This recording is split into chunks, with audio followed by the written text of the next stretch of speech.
Live streaming checklist. What do you need to do before you go live? What do you even need to do after you go live? That's what we're going to be talking about today.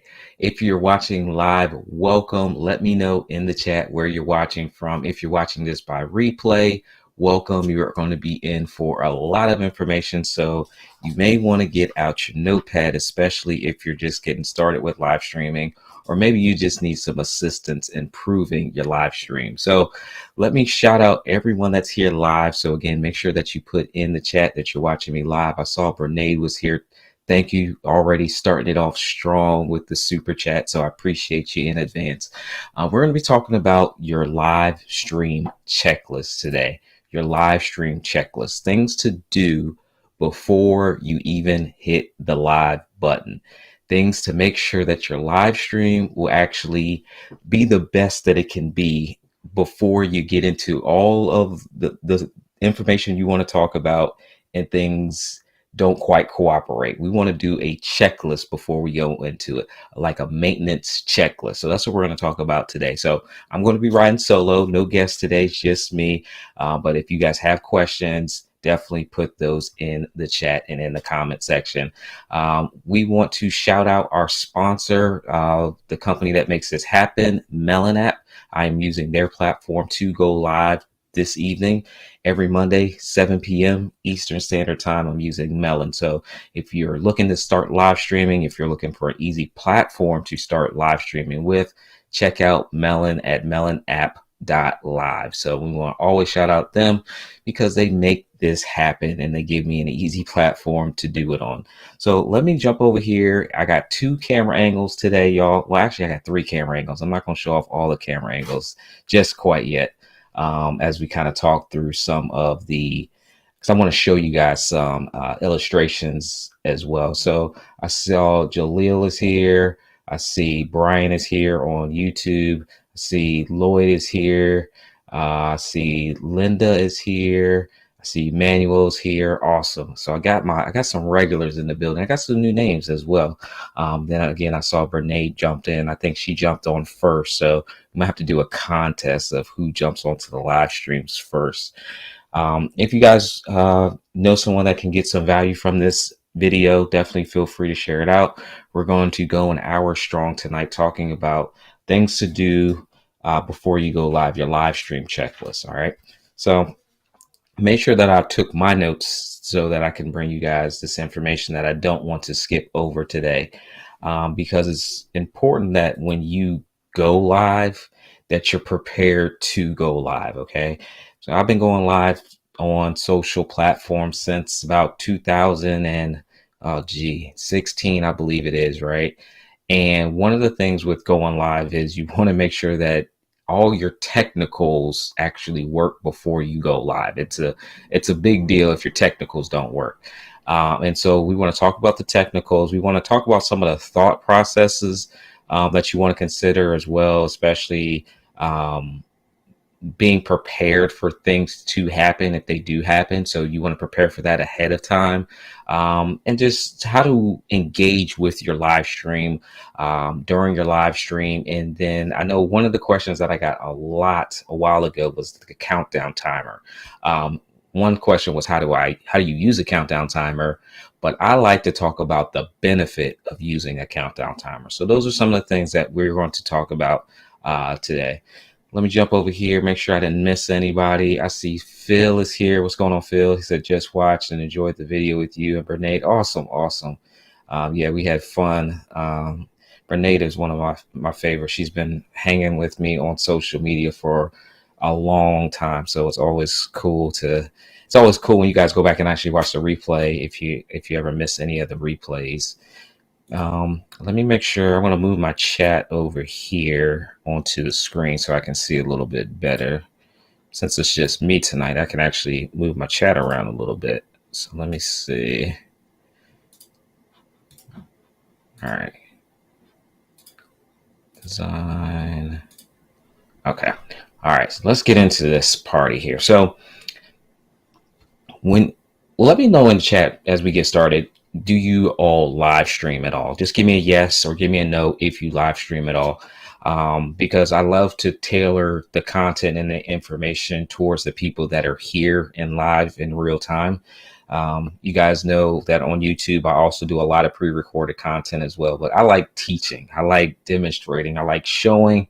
I like giving real world, real time information. So let me know with a simple yes or simple no. Do you currently live stream?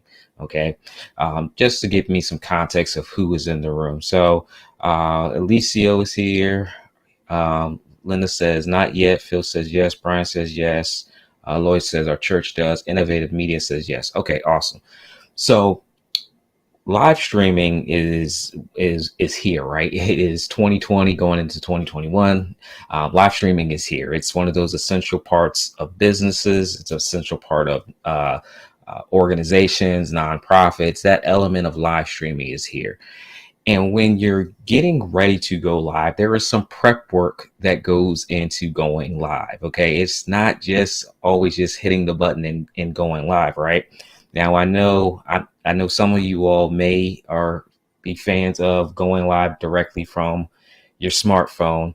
Now, I personally am not a smartphone go live person.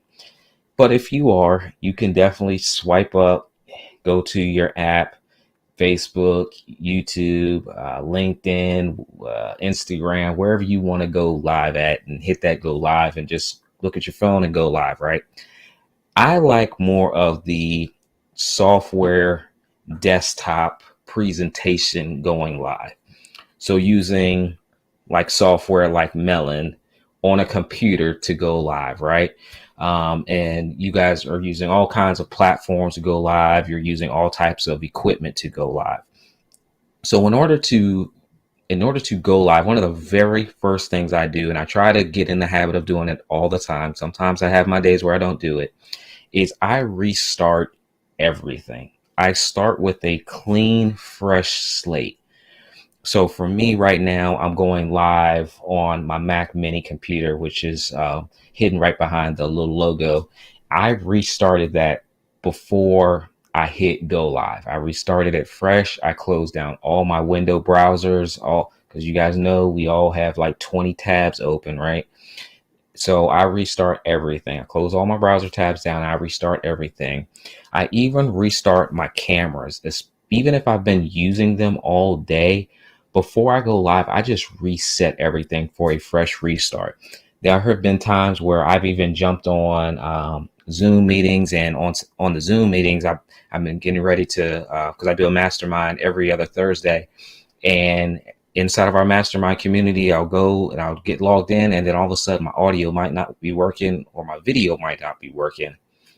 And instead of trying to figure out what did I do wrong, it's not that I did anything wrong. It's just that some of the system resources are getting tied up and they're getting hung up.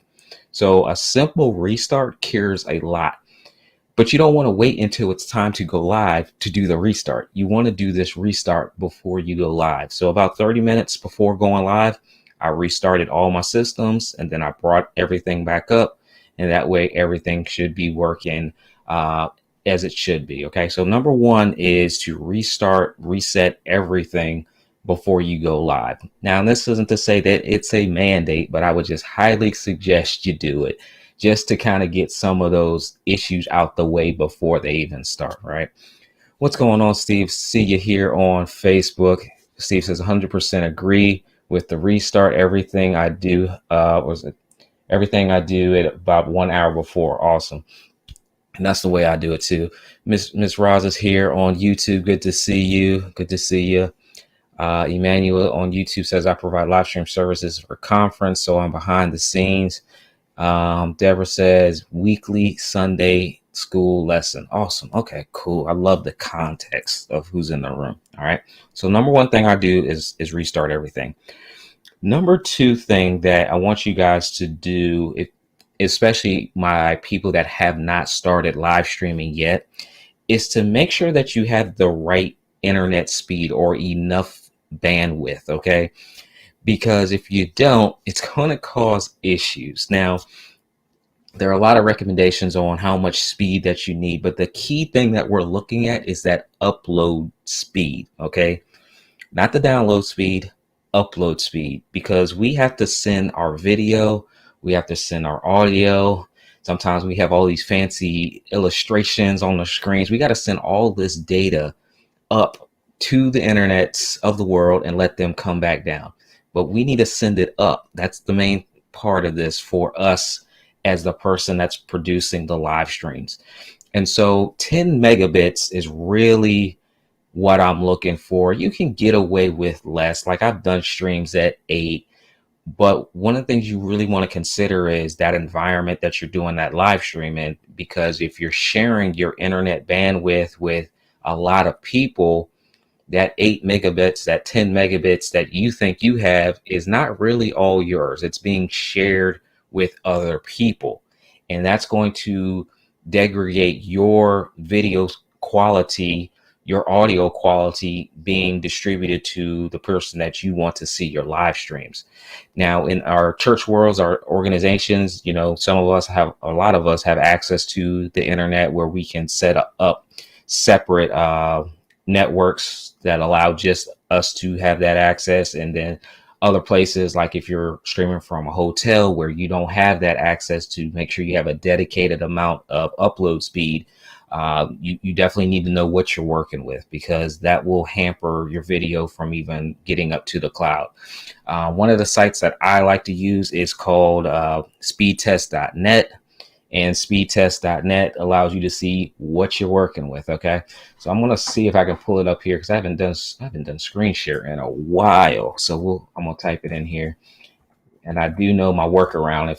Matter of fact, I'll show y'all camera 3. I just hooked it up not too long ago. So Ross said restart number 1. What's going on, Chris? Good to see you here. Chris is confirming my internet speed as well. And Steve says, don't forget to use Ethernet, not Wi-Fi. I made the rookie mistake several times before I moved to Ethernet. Yeah, Steve brings up a good point here on Facebook. If you can, by all means, go hardwired connection. Now, do I quickly have a cable? I do quickly have a cable. I'm looking around. All right, let me grab my cable over here real quick as I show you guys screen number 3 here. All right. So here's my cable. Here's my handy dandy cable. Here's my cable. All right. So for those, my non-techies of the world, this is what Steve is referring to. This is a Ethernet cable. Okay. This is what you're going to use to connect from your router into your streaming computer. And you want to go hardwired. You want to go hardwired as much as you possibly can. Audio, you want to go hardwired as much as you can, just to help eliminate any variables that could potentially arise and give you issues. You know, if you're using a Wi-Fi connection that's not strong and it's dropping in and out, that's going to affect your streaming. If you're using a wireless microphone that's constantly getting interfered with by other wireless devices, it's going to affect your streaming. So being able to hardwire it is like the most ideal situation, right? And in some cases, we can't do it. So we definitely need to keep in the back of our mind that, okay, if I'm going wireless, then these are things that may potentially happen. And I know as a service provider for, you know, conferences and events, you know, it's one of the things I let the clients know. It's like, hey, we're on Wi-Fi. This is not the ideal situation.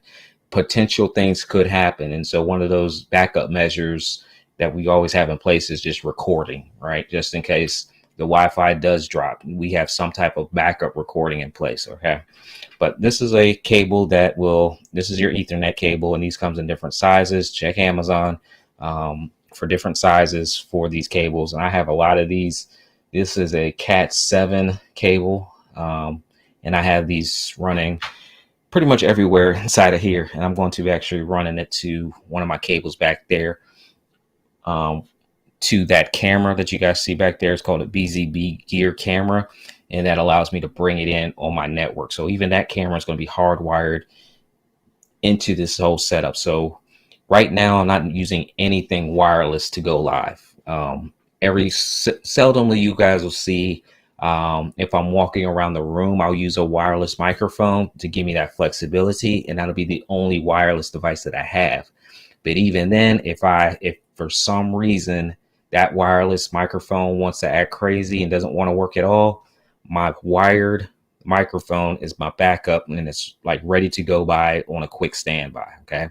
So you want to make sure that you have some backups. Let's jump back over to internet speed real quick. Let me show you guys the big monitor over there. So over to the far right, I have speedtest.net. Okay, speedtest.net. And that lets you quickly find out what your speed is. So if you're running this for your ministry, or you're running it for an event, you definitely want to just go there. It's free, doesn't cost you anything, and it will scan and see how fast your internet is. So I'm on Verizon Fios, so mine should be, I think around 1,000 megabits per second upload. I don't know what my download is. It should probably be the same, right around the same. So we'll see here. So about 850 download and 900 plus upload. And this is what you want to check. Okay. Now I have plenty of speed to go up and down. Now, what I like to do is personally, I like to give it 2 tests. I'll just do it real quick for sake of illustration as well. But I like to do this 2 times just to verify.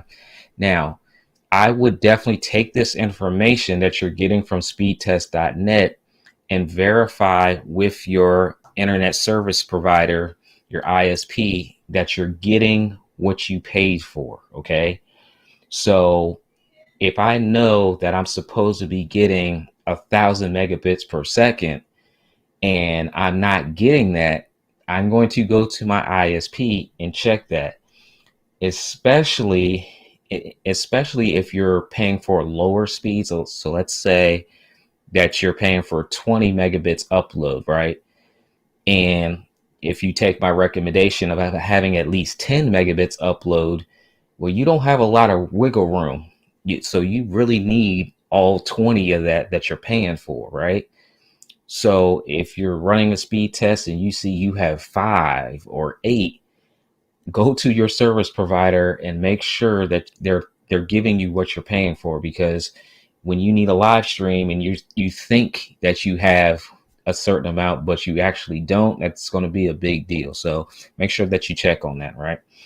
So speedtest.net is what you use to verify your internet connection speed. So that's one of the things I use. Again, if I go to a church or a conference room, I'm always checking to see what that is. Hotel, see what that limit is that you're working with. Because if you have, again, multiple people using the same internet bandwidth, and someone's streaming 4K video, someone's playing video games, people are recording and uploading all day and streaming YouTube videos, all of that's being allocated under that same channel. Okay. So you definitely want to make sure that you have enough to work with. All right.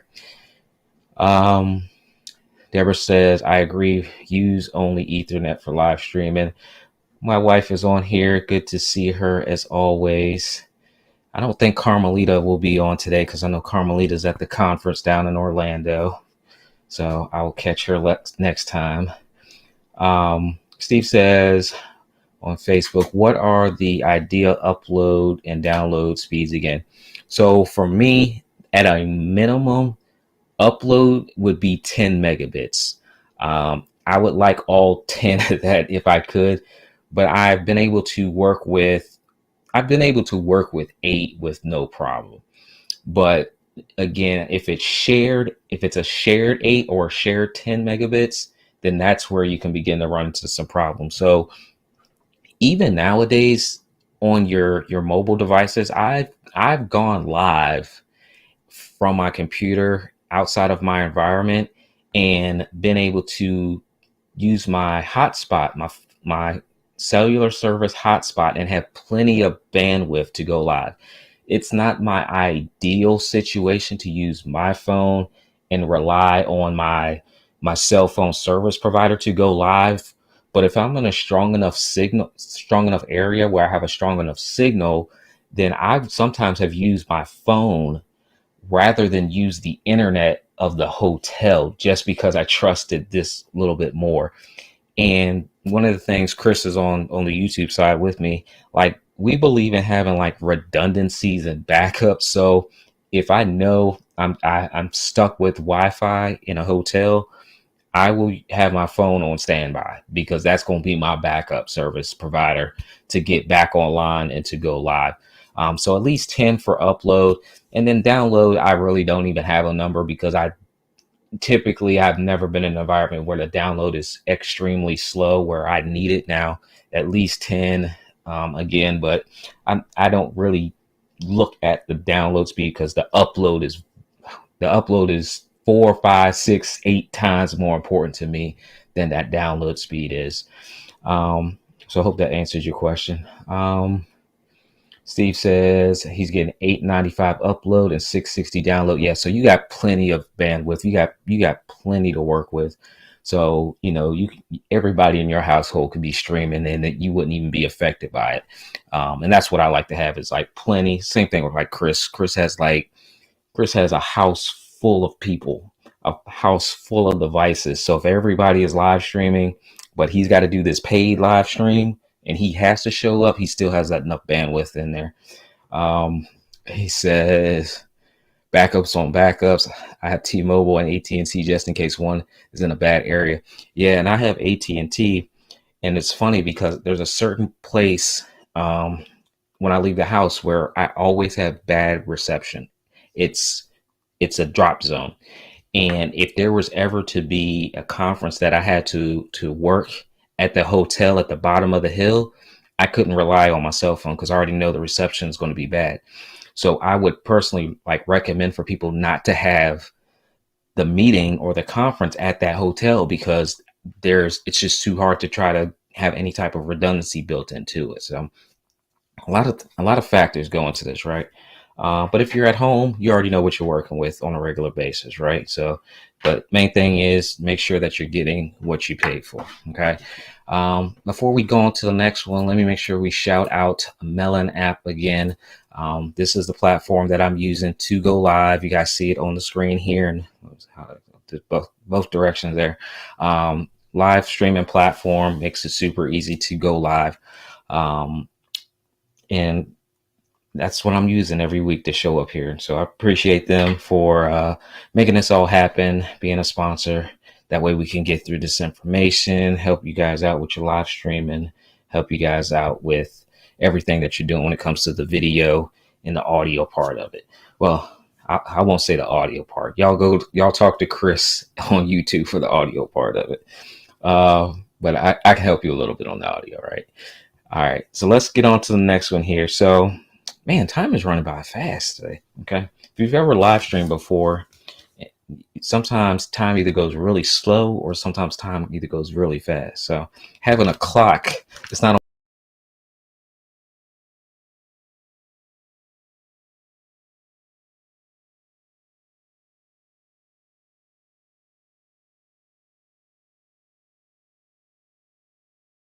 I didn't even click nothing. I think my mouse took over. All right, so I think we're back now. All right, next thing I have on the list is to schedule your live stream platforms. Okay.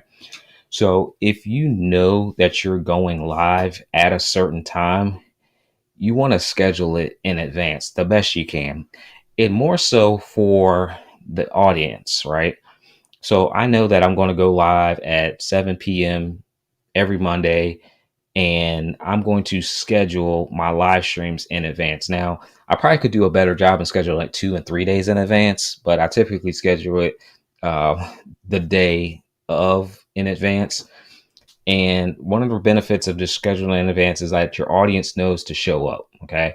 Another reason is because the platforms can automatically have it ready to go in advance, and you don't have to spend the time to create everything right before the live stream. So in the notes here, or not my notes, but in my mental notes, I'm always thinking about, okay, how much time does it take to even fill out the description section of the video? Because, we'll go live, but we typically have a title, we have a description, you may even have a thumbnail image, some other links to anything you want people to go to. So you've got to add all of that in.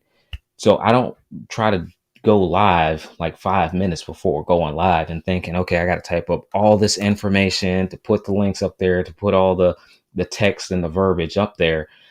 I like to have that in advance of going live. And especially if you're doing it on a regular basis, because you'll notice that when you go live on a regular basis, you'll have certain things that you just do over and over and over again. So being able to have all that information ahead of time and schedule it makes your life a lot easier. Along with the scheduling aspect of it, to go live, I also use that countdown timer. Okay, if anybody uses countdown timers, those of you all that go live, give me a yes or no if you use countdown timers. Okay, I'm definitely interested in this question, because when I first started teaching people how to use different platforms to live stream, the countdown timer is one of the things that people asked about a lot. But like I said at the beginning, more so, how do you get one? How do you use it? Which is a technical question, but I think the why of using it is actually more important than any of that. Um, Steve says yes on the countdown timer. All right, Lloyd says no. Chris says yes. I've seen Chris's before. I've seen Steve's before. Yeah, Chris actually used one of mine before. I think I had a green screen one. Matter of fact, I got some on YouTube, and I got some on the website too. If you guys need some ones to work with, I'm going to work on trying to create some additional countdown timers of different time links. So stay tuned for that. Brian says, yes, we do for our church. Works out well when combined with announcements. Oh, that's a good idea. There's so many different ways you can use countdown timers. I love that one, Brian. So one of the reasons that I really like countdown timers, and again, we're talking about your live stream checklist. Okay. One of the reasons I really like countdown timers are because your countdown timers give you time to make sure everything is working before you go live. That is the main reason I use a countdown timer.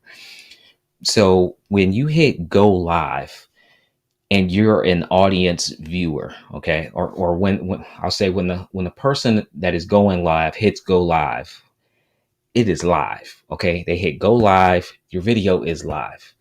As an audience viewer, I don't want to sit there and wait for you to twiddle your thumbs and say, hey, I'm just going to wait for a few more people to show up. Is everything working? Can you guys hear me? Is this thing on? Is this thing on? and they're just like stalling for time. I don't like that as a viewer. I'm like, start talking, like I'm here. That's a different conversation, right? So the countdown timer gives you time to make sure that your live stream is going to your platforms. So, for this video, I'm streaming to YouTube and I'm streaming to Facebook. So I want to make sure that both of those streams are going. I'm using my microphone to talk. So I want to make sure that my audio is going to be working. I'm using 3 cameras. So I want to make sure camera 1, camera 2, camera 3, I want to make sure that they're all working. So the reason that I use the countdown timer is to be able to make sure that everything is working during the live stream. So we've tested it beforehand, but when I hit go live, I want to make sure that it's all still working, right? And by doing that, you don't have to wait for your audience, or you don't have to wait for the audience to show up. You don't have to do all that. Hey guys, is it working? Well, yeah, I know my own stuff is working because I'm able to see it in real time. So I know people use music, so that's a way to test it out too.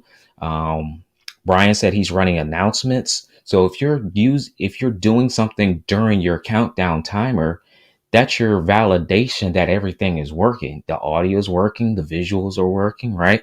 So that's the main reason I use a countdown timer. It isn't so much because I just think they're cool. It allows me to make sure that everything is working the way it should go. Okay. Now, the other benefit of using a countdown timer is that it allows people the time to show up to your live stream. Okay. The way the platforms work, there, not everybody's going to get the notification exactly when you hit the go live button. In some cases on Facebook, I know it can take up to like 10-15 minutes for everybody to get the notification.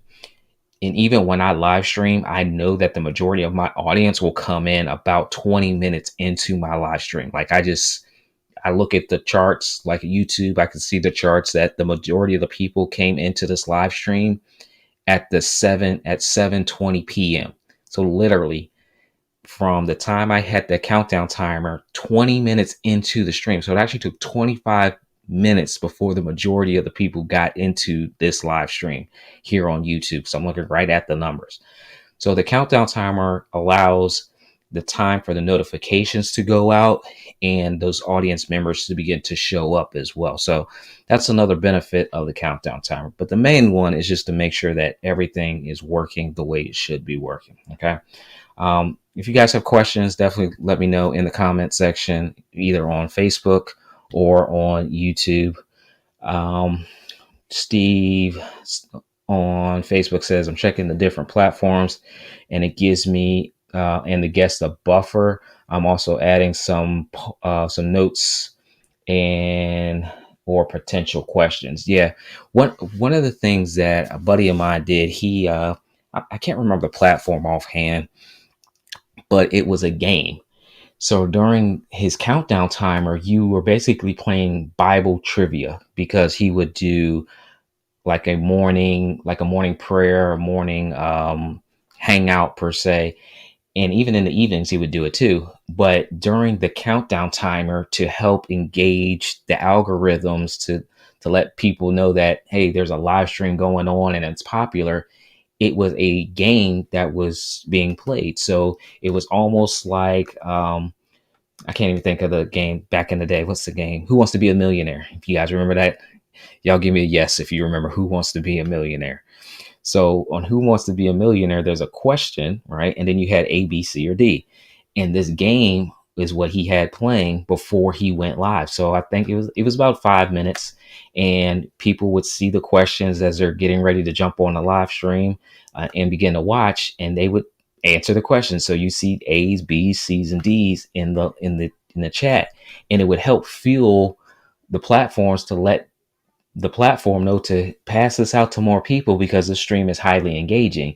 And so if you can cause the engagement to happen on your live stream before you show up, that's a extra benefit to getting more people to show up, and they don't have to just wait and look at the countdown timer. So I'll improve my countdown timer when I feel like putting more time into working on it, but I'll have to show you guys that one. I can't remember the software offhand. Otherwise I would just tell y'all to go check it out. But it's a cool idea to make the countdown even fun before the live stream starts. So that's just another idea that you guys can have. And this is all about just improving your overall live before you even hit the go live button. This is just another way that you can improve it. Thinking outside the box, thinking of something different.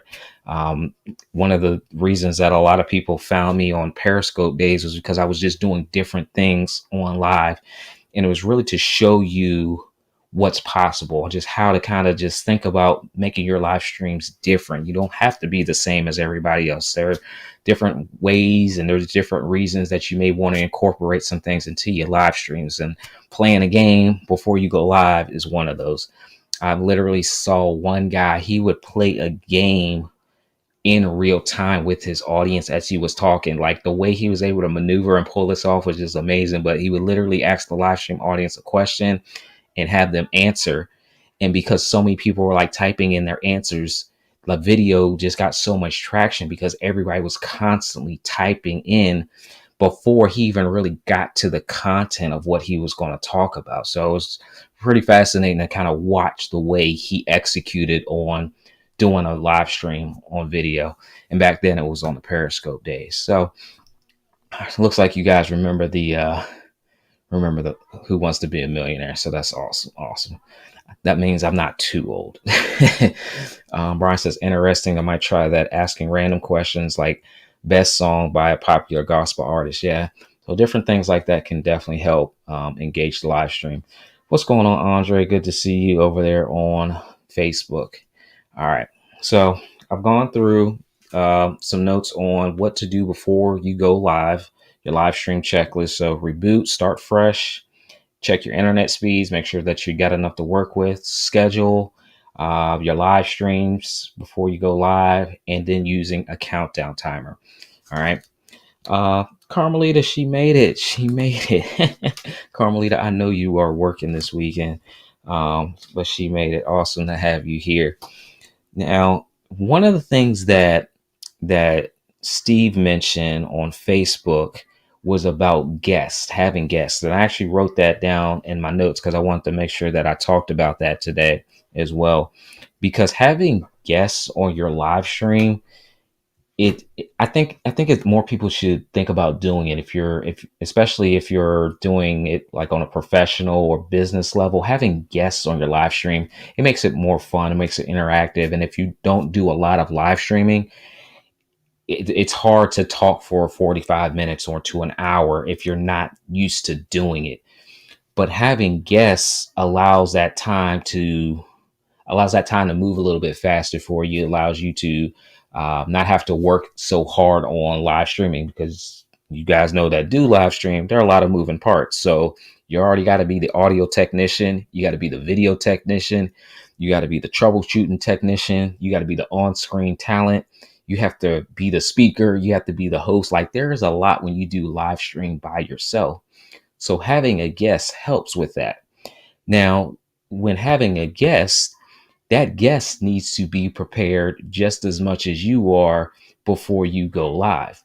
And one of the things Steve said was during that countdown timer, that's what he uses as well to help prepare for that guest. And I do the same thing. So when that countdown timer is going, I'm also making sure that the guest is prepared, giving the guest any last minute information. Maybe their audio levels are different than mine and I'm trying to adjust it. Maybe their camera positioning is different. I'm trying to make that look a little bit better because everybody's setup is completely different, right? So looking at this is way different. This angle is way different than looking at this angle. So it may make sense for my viewer to like turn the camera, or can you zoom in a little bit, or can you zoom out a little bit, or can you turn on some lights in your room, can you adjust some element to make the whole presentation bigger. And you can't wait until you're live to make those suggestions. You have to do this beforehand. So having your guests show up about 15 minutes early or so, making sure that they got good internet. One of the questions that I ask in my form for my guests to come on here onto these Monday shows, or it's not even a question, it's more of a statement, is do you have a solid internet connection? Because we don't want to use Wi-Fi.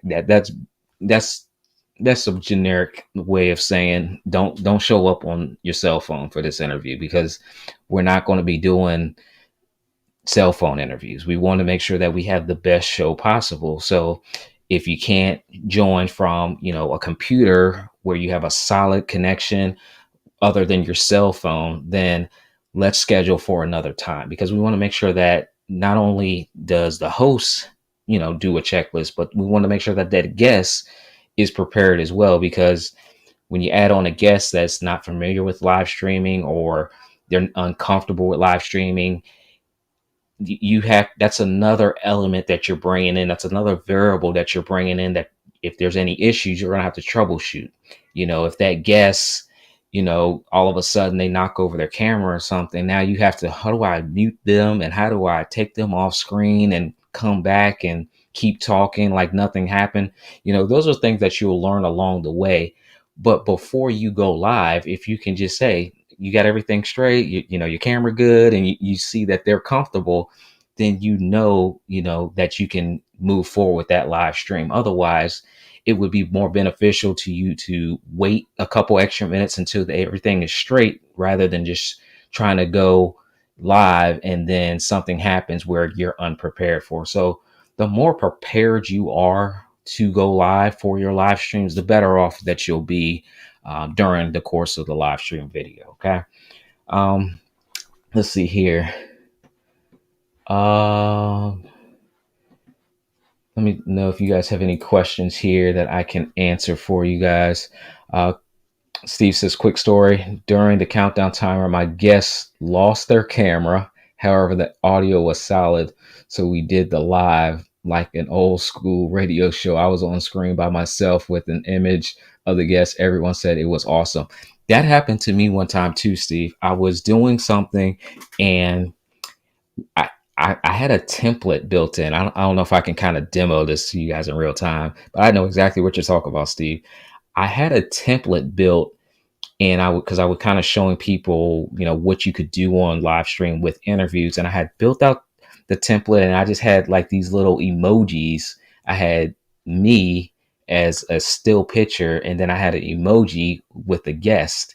And on the particular software that I was using at the time, if the person dropped out of the video for whatever reason, it would just turn into a black screen and it looked horrible on camera. It looked horrible on camera. But because I still had the template up, I could just switch to the template of this emoji. So I was talking, people could see me, but they couldn't see the guest. They just saw the emoji of the guest. So visually on screen, there was still something there. And again, it was that backup, having some type of backup in place in case anything happened like that. But I've had a similar experience, but and when you go through things like that, it definitely helps make you a better live streamer, because you've seen it all. You kind of know how to deal with it. You keep rolling with it. And if you have a loyal audience, they're really forgiving of it too. Like you said, everyone said it was awesome.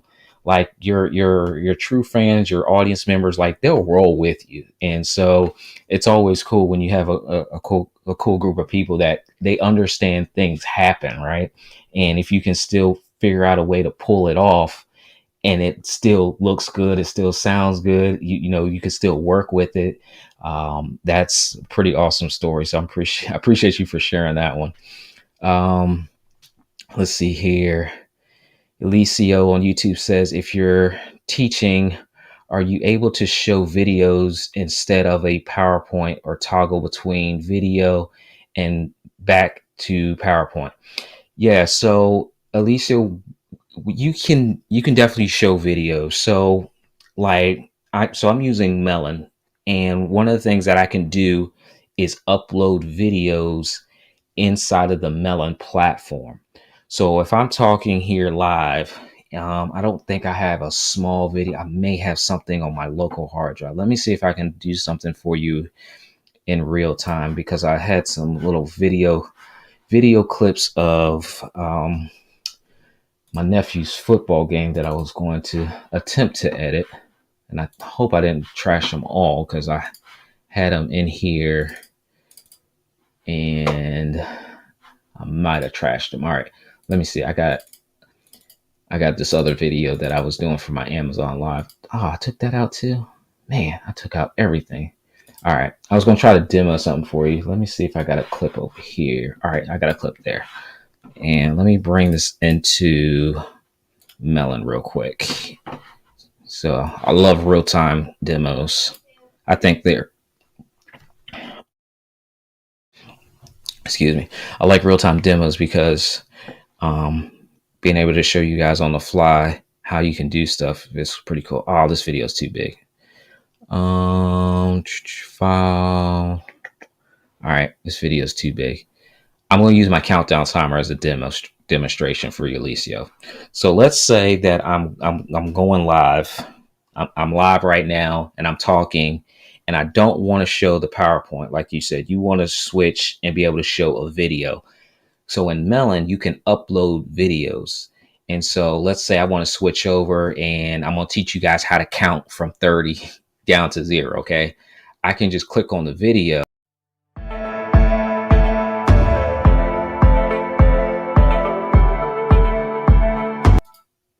And I could have it, I can talk over that video if I wanted to, and like literally talk you through the video if I wanted to, or if I put an audio in the video, I could just let the audio of the video play. So you can definitely do video and incorporate that into your live stream. Now, one of the things that I'm going to be doing in a couple weeks, one of my guests that I'm going to have, we're not going to be able to do the live stream live because it conflicts with his schedule. So we're going to record the entire interview, and then I'm going to live stream it through Melon as though it was live. So I'm gonna let you guys know that it's not going to be actually live. But I'm going to do that probably the exact same thing. In most cases, I'm going to come on right at 7 p.m., do the introduction, make sure we shout out Melon as our sponsor, all that good stuff, and then let you know, hey, we're going to watch the interview together. If you guys have questions, put that in the chat, in the comments, and I'll be just hanging out in the comments watching the video being live streamed, just like everybody else would. So you can definitely bring in video into your live stream instead of just having to use PowerPoints. It definitely makes it more of a watchable video, because I know how the PowerPoints is. I try to stay away from PowerPoints, but sometimes I need them in my lives to try to point home a little bit differently. Let's see here. Carmelita says, this may be an odd question, but can a guest share their screen while appearing on Melon without having a Melon account? I'm not sure. I think so. I'm almost positive they can. I'll have to test it out, and I'll let you know, but I'm almost positive they can. Alicia says, can you show a live website and show a YouTube channel? So more so the question for you, Alicia, is can you share your screen? Because your screen can have a website, it could show video, it could be YouTube channel, it could be Facebook, it could be your desktop, it could be an image picture. So I would switch your question to give you an answer to, can you show your screen? And the answer is yes. You can share anything you want. There are certain things that make it easier to do that, and that's having two screens. I'm a big proponent of having two screens when you live stream at a minimum. Now, you don't need this big of a screen, but essentially what I'm working with here are two screens. I have one screen that's my teleprompter screen, and then I have my second screen. And so inside of live streaming app software like Melon, I can do a share screen, and I can select which screen I want to share to you guys. So I can select to share the small screen, or I could select to share the big screen. And you also have the ability to share certain components. You don't even have to share the whole screen. It'll ask you to show or share a specific window. So rather than doing a share screen and you guys see my YouTube that I'm monitoring, my Facebook that I'm monitoring, and the speed test, I could actually select a certain part of the screen to show you, because you may not need all of the screen, right? So I can show certain parts, but it's a lot easier to do the sharing of screens, the sharing of videos, if you have two monitors, because you want to really keep an eye on your live stream itself. If you have one monitor, you can make it work. It's just tedious, because what happens is when you do a share screen, you've got to minimize your live streaming software, and then you got to maximize your presentation or the YouTube channel, whatever you want to show. And it becomes a little cumbersome, and it's putting extra work on you. So having two screens is something that I've always taught, that, it just makes it easier for you to live stream, to show what you want to show. So I hope that answers your question. Carmen said the 3D is transition. I got a whole bunch of transitions on a switcher board that I never even use. I need to start using the other buttons on this video mixer. Off the Jacks, what's going on? She said you are gonna fake live. So I'm not gonna fake live. I'm gonna tell y'all. I'm gonna come on ahead of time and tell you it's not gonna be live, but I think you guys will like this guest. He has a huge community of entrepreneurs. I think he has 300,000 people in his community. And so I definitely want to get him on to kind of talk through how he was able to do that. He's got an awesome event coming up in Atlanta in January. So I definitely want to have him on, but because of scheduling time, he cannot make the Mondays at 7. So like, I still got to make this happen. So we are going to not do a fake live, but we're going to do a live stream as though it was live, but I'll be in the chat. So if you guys have questions, I'll definitely be in the chat. Let's see here. Did I miss any questions? I don't think I missed any questions so far, but if I did, let me know. So let me shout out our sponsor for tonight again, MelonApp. I got them everywhere. I got the shirt on. I got their graphics on the screen tonight too. This is a platform that I'm using, and so even the demonstration that I was explaining to Alicia, I pulled all of that off through Lemon app or Melon app. I said lemon, Melon app, because it's just easy to use. And even the uploading of the videos, like all it is a drag and drop. So if I have a video file, I literally just drag it into Melon, click on it, and it will start to autoplay. So there's things like that just make it a lot easier than what live streaming used to be just a couple years ago, where you had to go and find the play button. And it's live streaming is becoming easier, y'all. So if you haven't jumped into it yet, it's becoming easier and easier and easier for you to just focus on your content and not have to worry so much about all the technicals that go along with it. Now, there are a lot of different platforms for a lot of different use cases, but in most cases, using a web-based platform is going to be the easiest for you to get started, because you don't have to worry about installing any programs. You don't have to worry about how much RAM do I need? How much hard drive space do I need? Can I use this on my computer? Can I use this on a Mac? License keys, like you don't have to worry about any of that stuff. So if you haven't already and you're looking to get started live streaming, check out MelonApp, melonapp.live, and just check them out, even if you have live streaming software, because they're the ones that help make these live streams happen every single Monday. So even if you don't need live streaming software, just do me a favor and check them out and see what they're all about. That way I can continue to show up here every single Monday and give you guys some value, and then bring on some special guests as well. Let's see. Carmelita says, full confession. Here we go. I still struggle with ending my Melon broadcast. I need an obvious end button for the broadcast, not just a go live button. So how do you not see that big old end stream down there? So that's a good point, though. That's something good. I like that, because I remember teaching on another software back in the day that you have to actually learn the software too, right? Because things like that, if you don't know where the end button is, like, you're stuck, right? And you don't want to be on live video looking awkward or forget that you're on live. I've actually remember someone thought they had ended their live stream and they did not end the live stream. So knowing where your buttons are important, especially the ones that are like the high priority buttons, right? To go live, the end live, screen share. So if you know you're going to do a screen share during your live stream, you want to know how to actually do it. Being live is not the time to practice. You want to do that inside of like a private Facebook group, or making sure that your video is set to private. That way you can go and practice rather than being live and trying to practice. So the things that we know we're going to use, those are things that you definitely want to test out, right? So I know in Melon, I use the text banners a lot. So I know how to navigate to the text banners. So if I change it from MelonApp back to our show title, I know where all those are in real time. And so here's my little cheat code too. So if I forget anything, I try to figure out a way to go, let's see, how do I explain this?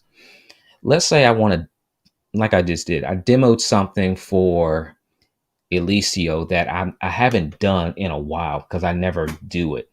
I've already set it up. So if I need to figure out something, how to do it, I'll go to like wide angle shots if I can. So I'll go to something like this, wide angle shots because you really can't tell if I'm walking through. You can't see where my mouse is. You can't even see my face. So it allows me, it kind of buys me some time to figure it out.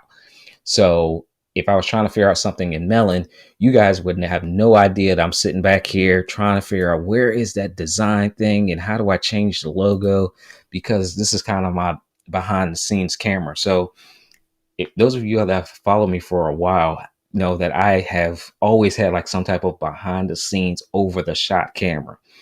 And that was another part of why I did it. It wasn't always just to let you guys see the behind the scenes of what's going on.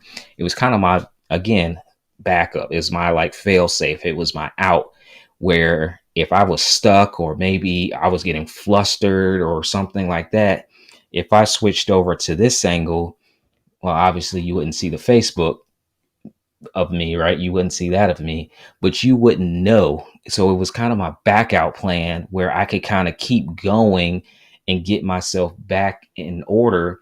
And then when I was good to go, I could kind of come back and get back into the groove of it. So things like that have helped me live stream, because if you've never done it before, like there's a lot of like mental hurdles you got to get over, right? So we've talked about, you got to make sure you got the technical setup, you got to restart your computer, check your internet speed, make sure all your equipment is working.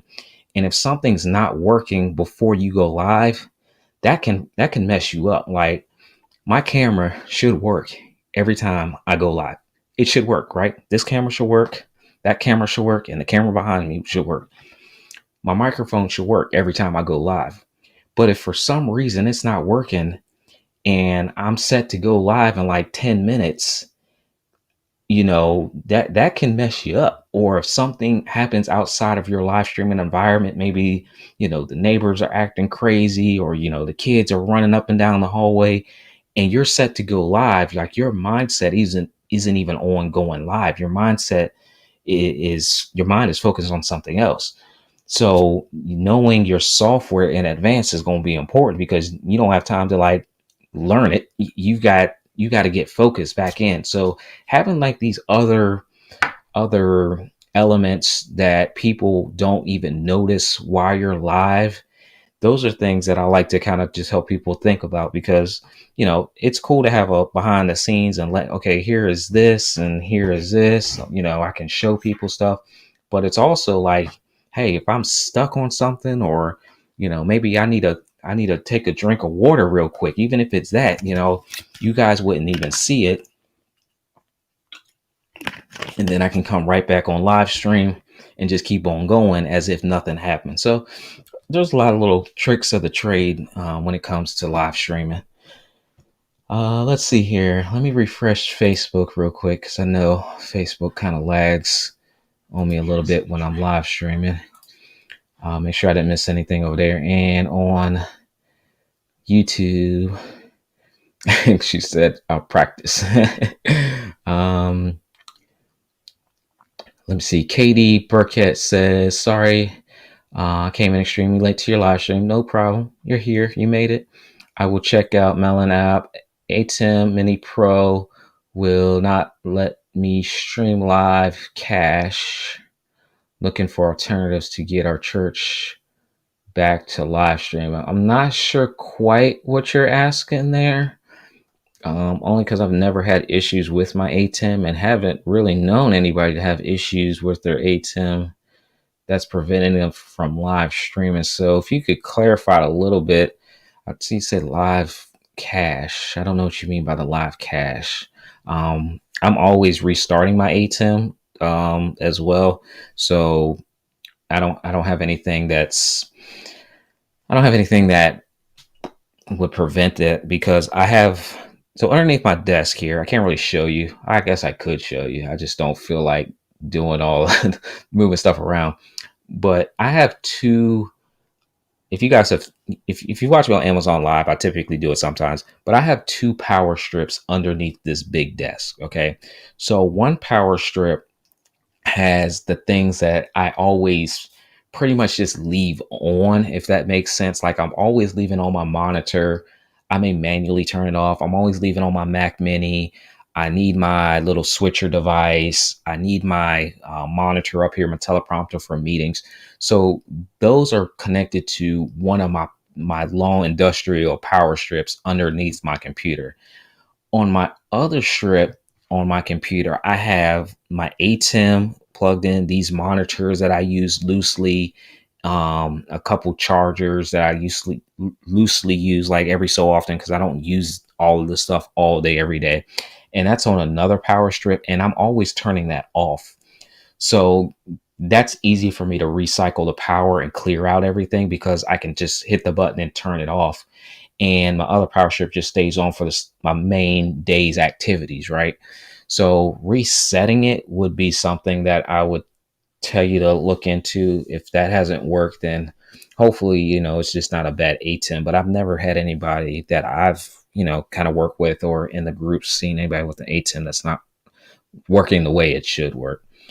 Um, Let's see. Brian says, any thoughts about setting up a fake YouTube channel for practice? Apologies if you've already covered it. You don't even have to set up a fake YouTube channel. You can just go private to your YouTube channel. So you can use your existing YouTube channel. Don't have to worry about finding an email address or, any of that stuff. Use your existing YouTube channel and just set it to private. Nobody will see your video. Or you can set it to, unlisted. You can even go unlisted.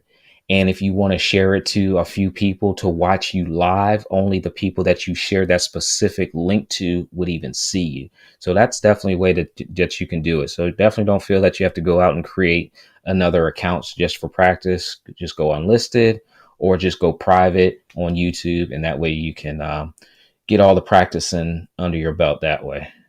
I even used to have when I was teaching in a community group, we used to have a Facebook group that was just for the group of people learning how to live stream.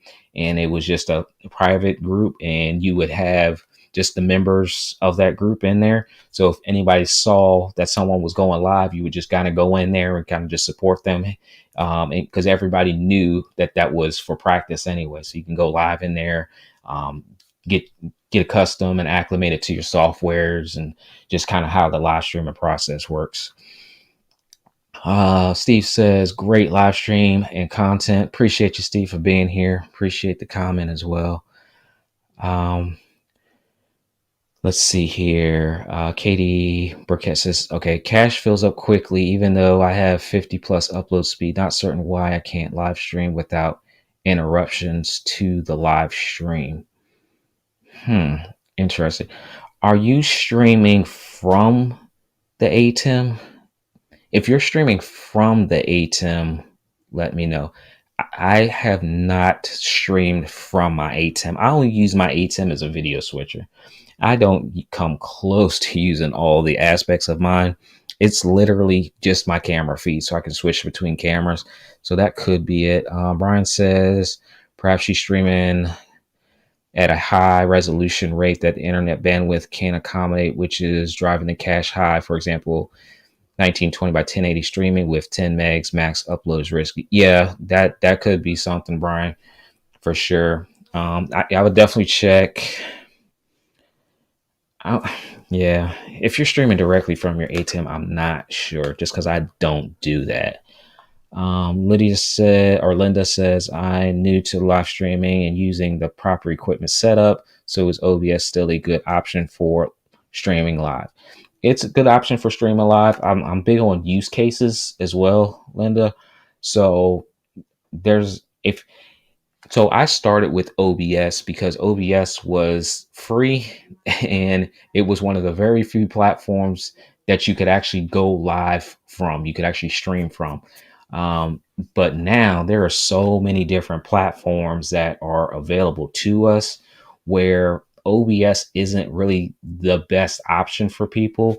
Now it's free, which is great, but you do have to learn how to use the platform because there are a lot of moving parts for the platform, and it does allow you to make your own custom broadcast, but there is a learning curve there. So with web-based platforms now, you can log in from anywhere to use it. So like if I didn't have my Mac with me and I was just using my laptop, I could take my laptop, go downstairs and just pull up Melon from my laptop and go live that way too.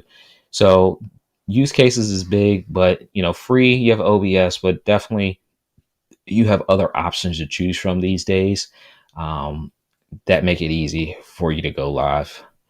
Um, Brian says, I use the laptop with vMix downscale to 1280, 720 to stream using a mobile hotspot. Okay. Deborah says, Cash Live, check your internet speeds. I have streamed with 810 Mini Pro with no problems.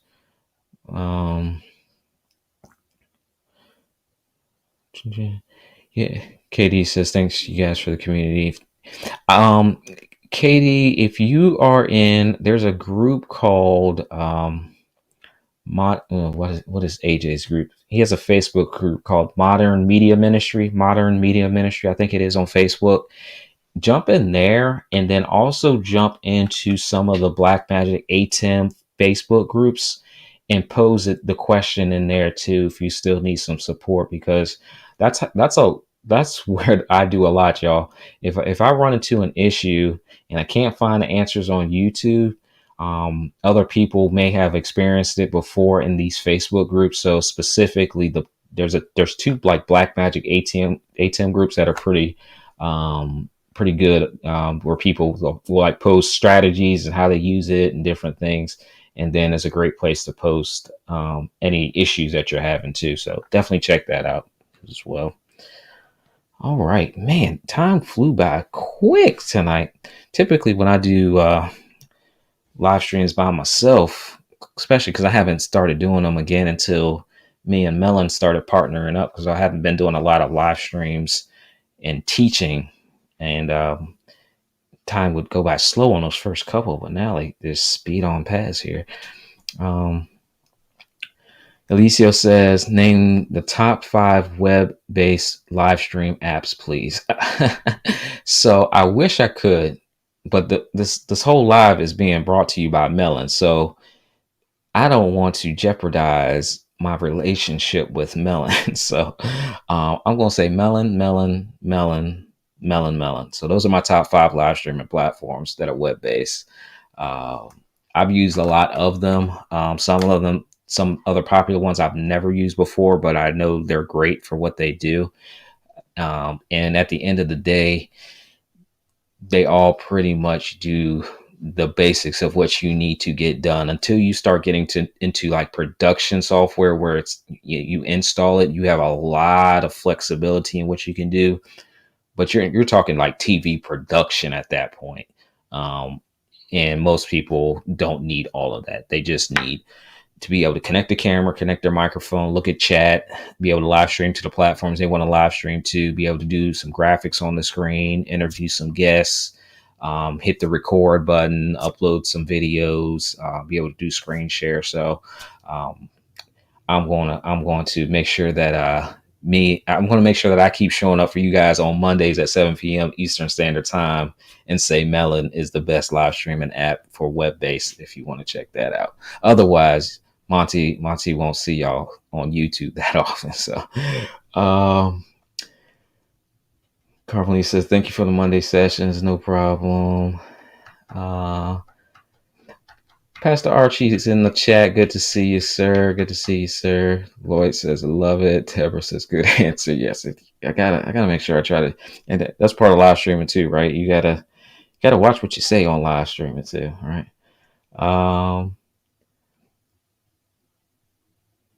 I'm over here looking at. I see y'all when y'all inbox me on Facebook Messenger. I talk to my community. I see y'all. I see you, Cheryl, messaging me on inboxes. Cheryl about to have me cry on video over here. I say I'm so proud of her. Yeah, that's another story. Next year, I'm trying to think about like what 2022 has, y'all, and there's some ideas in my head that I want to kind of do some webinars and some trainings on. But you guys will find out more about that as we get closer to next year. And but she sent me something about brand deals, and like I love it because it's possible. And live stream is a big reason that it's possible to start to work and collaborate with companies just because you showed up on live video. I was literally talking to my wife a little earlier, and I had told her at the beginning of the year, I said, this year, I said, I don't know what it is. I just got this feeling. I said, this year is going to be a really good year. And the other week I was talking to my mastermind community and I was like, man, like I've worked with like $2 billion companies, like two separate companies that they're worth over $1 billion. And I've done work for them. Like I've sent them an invoice and they've had to pay my invoice. And I was like, man, that's, sometimes you don't get a chance to just sit and reflect on some of the things, some of the accomplishments. And as we get toward the end of the year, I start, thinking about, what's happening and then start to plan for next year. And then today, I was like, man, I said, no, I've like worked with like four companies that are worth over $1 billion. And I was just like, whoa, I did not put that in the 2021 plans that I had. So I was sitting back thinking, I was like, man, that's a pretty big deal. And I didn't even think about it until I was just sitting there talking with her. I was like, yeah, it was two. And I was like, hold on, no, it's been more than two. So next year I got some pretty cool stuff that I want to kind of talk about. And it's all because of live stream. And if I would have never start going live and just kind of sharing my knowledge and uploading videos, these opportunities wouldn't have happened. And then I obviously wouldn't have met cool people like Cheryl and Chris, Carmelita, all these people that, Brene, that gave me a super chat before I even started streaming tonight. She gives me a super chat before I start streaming every night. Like I would have never met these people and been able to connect with these people and work with these people. And then being able to take some of my knowledge, just a little bit of my knowledge, and go and apply it for them. And then when you see something like what Cheryl just said, like it just is like, man, what if I never would have turned on the camera? I would have never met these amazing people and been able to hear some of these stories from them, what happens when they show up on video, right? And they just go live. So pretty awesome to see that. Alicia says, do you need a lawyer to review your brand deals with $1 billion companies? I mean, a lawyer would be for any, like whether it's a $5 brand deal or $1 billion company that you're working with, you could use a lawyer, but the deals like aren't like long paperworks where you don't know what the language is. Like there's no hidden language. And in some cases I've written my own agreement. So I already know what's in my agreement that I submit to them. So you can structure it a whole bunch of different ways. KD Burkett says, this is awesome. Thanks for sharing about your opportunities. No problem. Yeah. So every Monday, 7 p.m. Eastern Standard Time. But I got some stuff coming up for you guys next year for sure. Some group training and stuff that I'll open it up again as well. Brian says, open up the mastermind section, Monte. Come on. So I will open it up, but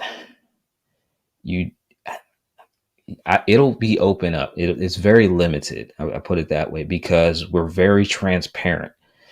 I don't record them just because of how transparent we are in there. And so there will be like a full application process to go through. There will be a significant price tag for Mastermind just because I know the results that people are getting. But I'm also going to do like a group coaching as well, where you can come into a group setting and we still coach. But the mastermind, it's a little different. It's a little different. You got to have some tough skin in there too. You actually have to be doing some business revenue. It's not for people that are, just getting started. It wouldn't be the right atmosphere, the right setting. You would definitely get uncomfortable if you're not at that position yet. But the mastermind is different.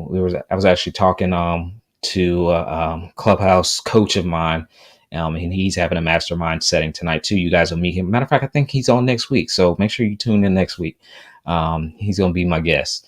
And we were just talking about what that actually is. This a different way of thinking. So we'll meet. So in there, I don't talk about live streaming, but we talk about business and strategies and things like that as well. So it'll be open, but it'll be like a Q2 thing, if anything, next year. And we keep it really small. When I say small, like less than 10 people, for sure. Elicio, let me see, go back up. Off the Jack, Cheryl says, I just listened to what you say, put my twist on it, and give it a go. Yeah, and that's the thing, Cheryl. Like, it's like, do what, and that's one of the things I have talked about before. You got to do what's comfortable for you, right? So, like, we can take the information and we can take the strategies and we can take these ideas, and at the end of the day, you just figure out like what parts of that work for you, and then do that. Because if you're comfortable in doing what you do, it's a lot easier to just do it, right? And I know some people ask about, social media platforms and which platform they should be on. Like, which one do you like? Which one do you use? Which one do you actually scroll through as a consumer, right? I don't use Instagram like that. So, like, I don't really have a reason to show up and go live on Instagram. I'm not a fan of the platform for me. It's just not my thing. But like YouTube and Facebook, like, it's very easy for me to show up and just post something, upload a video, or go live. So it just works well. So I only use two platforms. And really, I only use a lot more of YouTube than anything these days. And so once you find what works for you, you just work it. And like Cheryl said, just do what comes naturally to you. Do what just works for you. You take the elements of what people may teach you or tell you that works, but you actually have to do it. And if you're going to do something that's uncomfortable for you, chances are you're not going to hang with it long enough for it to produce the results. Super proud of you, Cheryl. Super proud of you. Um, Alicia says, can Melon app record live streams? How many hours at the same time? So you can record your live streams. I'm not sure what the threshold on the hour count is, but you can definitely record your live streams. Or you can just download it from the platform. So if you're already live streaming to a YouTube or live streaming to a Facebook, you can live stream as long as you want. So at the end of the live stream, I would tell you just to download it from the platform that you just live streamed to, because the whole file is going to sit there. But if you also want to just record a video instead of live streaming it, you can do that inside of Melon too.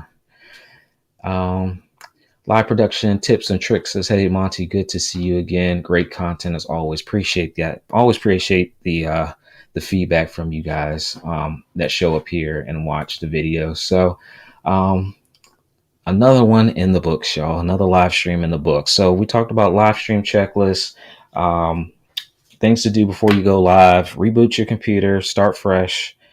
Check your internet speeds, schedule your live streams, know which live streams you're going to in advance. Okay. Using a countdown timer, not only to make sure all your systems are working, but to also make sure that you can have some fun during those live stream countdown timers as well. Incorporate games, incorporate announcements, things to get the activity going before you go live. Or you can be like Grenade and like have a whole bunch of people give you super chats before you go live. If you want to get motivated to go live, have someone send you a super chat before you go live. Like I had my vitamin water next to me to go live, but then I saw that super chat pop up. I was like, oh, I'm really ready to go live. So again, appreciate you, Brene, for that. Engage with your audience. So those are some tips. We talked about Ethernet, being physically hardwired in. So if you came in late, make sure you go and check out the whole show here on YouTube or on Facebook, wherever you're watching. And again, shout out to Melon for sponsoring these live streams. Being partnered with them is pretty awesome to be able to show up here and help you guys grow when it comes to using video and live streaming and the tech that goes along with it. So always great to be here. Check out MelonApp.live. You can start for free. It doesn't cost you anything to get started on their platform. But if you want to unlock some of their pro features, definitely look at the plans that they do have available for you. If you use MelonApp.live, it helps the channel. It lets them know that me showing up here is actually benefiting you guys. And if you know anybody that's interested in getting started with live streaming, definitely check out the platform, because I think it's super easy to use. And I've used a lot. I still use a lot because I do conferences. So I use different softwares for some of the different needs that I may need. But to go live here on a weekly basis and like literally just schedule it in a few clicks and then pop up here and go live, it makes it easy to do it. Thank you guys for hanging out with me. Hope you guys enjoy the rest of your day, and I'll see you in the next video.